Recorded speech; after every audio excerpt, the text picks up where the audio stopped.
if you're thinking about buying a motorcycle as a first-time bike owner, or if you're thinking about picking up a bicycle as a hobby or as a sport or as your main mode of transportation, or you just got a new boyfriend and girlfriend who is a motorcyclist and they just want to happen to have you on the back of their vehicle, I want you to watch this video first. Now, before I go any further, I'm not a hater of bikers. I'm not a hater of motorcycles. To the contrary, when I see a motorcyclist out on the road, I kind of smile. Why? Because they don't impede traffic. They go faster than the rate of traffic. They're usually safer for me. If I get in an accident with one of them, I'm usually safe in a car, in a vehicle, or in a truck. And it's usually they're the ones that's going to get hurt. I don't mind if they zip through me and they exceed the speed limit, or if they go between my car and another car on a solid yellow line. I don't care, because you know what? They don't impede my traffic. I'm not one of these road ragers like, oh, you're speeding, blah, blah, blah. They're no danger to me.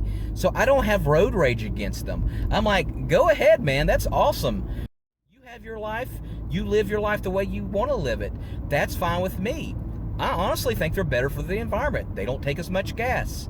Some people would argue, no, the carbon emissions are higher on a motorcycle, but I think that they're better for the environment. I think they're better for insurance claims. I don't think that they cause as much damage when there's accidents. Now, this video is for those who ride motorcycles in North, South America, and Europe, and across the world. I'm not talking about scooters or mopeds like in Thailand or everything. I'm talking about a motorcycle when you're driving 70 plus miles down the interstate with the wind going through your hair, if you still have hair, and just enjoying yourself. That's fine. But my dad made me promise in the early 90s as a birthday gift to give me a used Toyota Tercel, a 1987 Toyota Tercel. And he says, I'm going to give you this car for your 17th birthday, under the condition that you never set foot on a motorcycle the rest of your life. Never again. Actually, he made me and my brother promise that. Never to get on a motorcycle, and I never have, and I never will. And I think the one reason he feels that way is because when he was in his 20s, he got on one of his friend's motorcycles in the country, and he got in a wreck. It wasn't too serious, but he was put in the hospital, and I think it scared the crap out of him. And looking back, it was one of the best things he could have made me promise. And it might have saved my life. It may have saved my life. But Brandon, life is a daring adventure or nothing at all, as Helen Keller once said. Yes, that's true. And life is full of risks. But you minimize those risks by making certain decisions. You minimize those risks by getting into a car or a truck that actually has metal around you with airbags and seat belts. And yes, I could go down the highway and get in a bad accident, but you know what? I have a good chance that I'll probably survive. And you might comment in the section, well, Brandon, you're fat. You overeat every day. What makes you think that you're going to live to an old age? Life's a risk. You're taking a risk with your health every day by the way you eat. Yes, and I realize that. And if I could stop overeating, I would. But when you decide to ride a motorcycle, it's more of a logical decision that you've contemplated and that you're thinking, and it's not just some addiction to overeating or smoking or something like that. Somewhere you know of people who've perished on a motorcycle, and then you may say, yes, but it wasn't their fault. Paying attention, and they drove out in front of my friend. They drove. Okay, what's your point? Yes, that is my point. My point is, it's out of your control. So many things with the environment is out of our control. And yes, it could be out of control when I'm driving this car or a truck or whatever. But guess what? I have metal around me. I have airbags. I have seat belts. I do stand some kind of chance surviving. When you're driving a motorcycle or you're on the back of your boyfriend or girlfriend's body, guess what? Your risk goes up. I don't know, 800, 900, 1,000%, maybe higher. If you live any amount of time, you're going to get into an accident. A fender bender, someone hits you from behind, someone sideswipes you. The weather, the rain, flash floods, tropical storms, things that's out of your control. It's going to happen in your lifetime.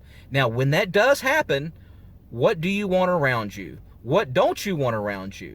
Whether that's tomorrow, next week, next year, a decade from now, 2 decades from now. Do you want metal around you, or do you want the only thing that's protecting you from flash floods, water, accidents, metal, plastic, brick, projectiles coming towards you that's going 40, 50, 60 miles an hour. Do you want metal to protect you? Or do you want, God forbid, hopefully you have a helmet, but a layer of clothes that's protecting you from all those things? I would hope that you would want metal protecting you. So it's just a matter of statistics. It's going to happen.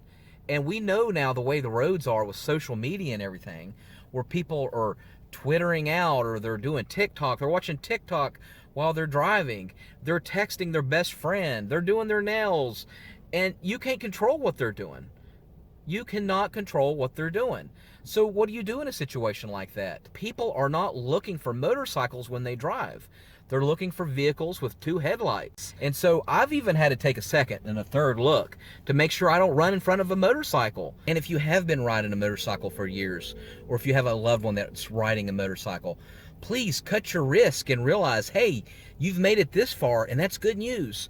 Put that Harley up for sale, man. I understand that you have friends and family that revolves around motorcycles for a lot of you, and it's a hobby and something that you enjoy, getting on that motor, man, and just riding and seeing the mountains and the world and the country and going to bars and talking with friends. And I understand that, man, and I sympathize with you. But I want you to realize the risk to reward, and that it's just a matter of statistics. It's just a matter of time before something really bad happens. And I don't want that for you. I don't want that for your family. Please, please just consider retiring your bike and getting into a car or a truck or something that will protect you. As always, I hope you subscribe. Please put a comment in the comment section, good or bad. I'm up for criticism. I realize that I make a lot of stupid comments, so please put a comment in the section, and if you could like it, I would appreciate it, and share it, and have a good rest of your day.